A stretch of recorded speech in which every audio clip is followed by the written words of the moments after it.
Bienvenidos a Pensamiento Político. Esta noche analizaremos el papel que las figuras de Dick Cheney, Donald Rumsfeld y el presidente George W. Bush desempeñaron en la construcción de la llamada guerra contra el terror, así como los intereses económicos y geopolíticos detrás de las intervenciones en Afganistán e Irak.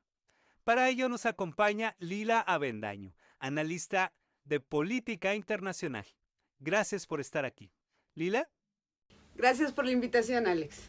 para empezar, ¿podrías explicarnos cómo se articularon las decisiones iniciales después del 11 de septiembre?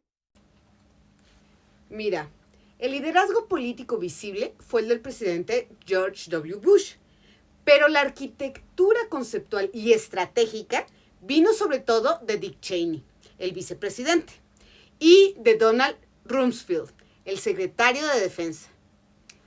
Cheney impulsó una interpretación constitucional conocida como la Unitary Executive Theory, que sostiene que el presidente tiene autoridad prácticamente ilimitada sobre el poder ejecutivo, especialmente en contextos de seguridad nacional. ¿Y eso en qué se tradujo?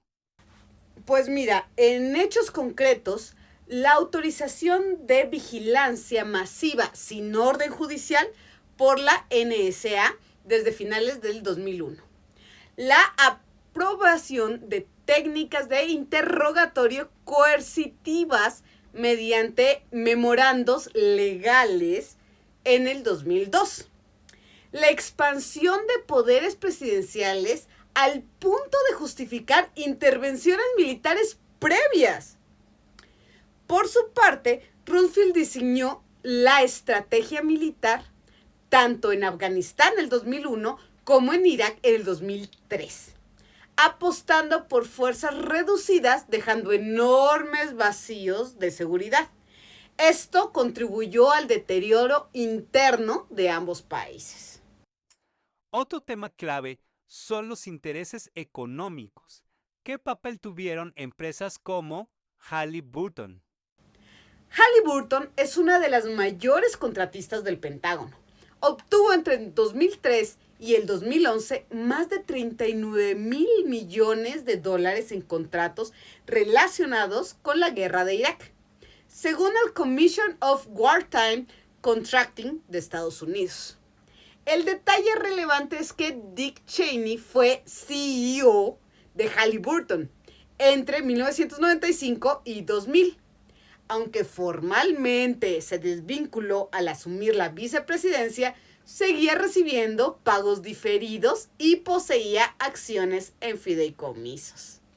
Además, aproximadamente 60% de los contratos otorgados durante la ocupación fueron adjudicados sin licitación abierta, amparados en la categoría de urgencia de guerra.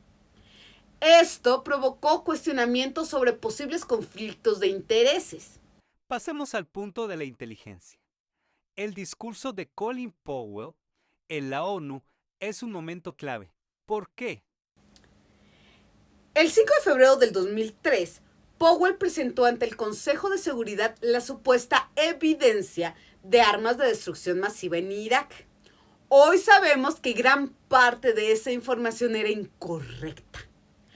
Pero un aspecto menos discutido es que Powell mencionó repetidamente a Abu Musab al-Zarqawi, un militante islamista prácticamente desconocido para la opinión pública global. ¿Qué tan repetidamente?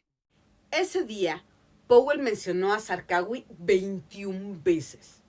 Lo presentó como un nexo entre Irak y redes terroristas. Cuando investigaciones posteriores, incluyendo el Iraq Study Group del 2006, mostraron que no existía cooperación formal entre Zarqawi y Saddam Hussein. ¿Y cuál fue el impacto de darle esa visibilidad? Fue enorme. Antes de 2003, Zarqawi estaba en los márgenes del yihadismo global. Pero tras ser proyectado como amenaza internacional, su figura ganó notoriedad entre insurgentes suníes en Irak. Documentos filtrados en 2003 por el Washington Post mostraron que el Pentágono incluso desarrolló una campaña de guerra psicológica para magnificar su figura, buscando dividir a la insurgencia. Uno de estos documentos decía literalmente: la campaña ha otorgado a Zarqawi una notoriedad que excede su importancia real.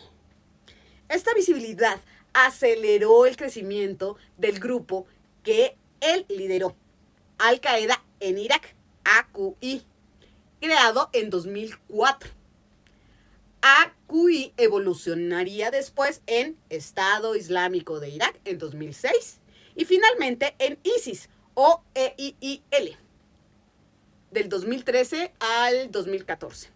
Es decir, las decisiones políticas estadounidenses contribuyeron indirectamente a la proyección de la figura que se volvería el núcleo fundador de ISIS, aunque no lo hicieron con ese propósito. En resumen, ¿qué nos deja todo esto? 3 conclusiones claras.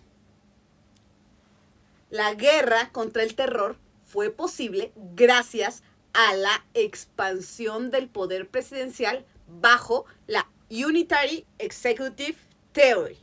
La invasión de Irak estuvo acompañada de intereses económicos significativos para contratistas militares, especialmente Halliburton. El uso estratégico y en algunos casos erróneo de la inteligencia dio una visibilidad internacional a actores como Zarqawi, lo que terminó siendo un factor indirecto de la formación del Estado Islámico. Gracias por este análisis tan puntual, por habernos abierto los ojos a un panorama mucho más amplio de cómo los intereses e ideologías de unos cuantos son capaces de transformar al mundo cuando obtienen cargos con tanto poder. Esperamos tenerte de vuelta muy pronto. Gracias a ustedes por la invitación. Buenas noches.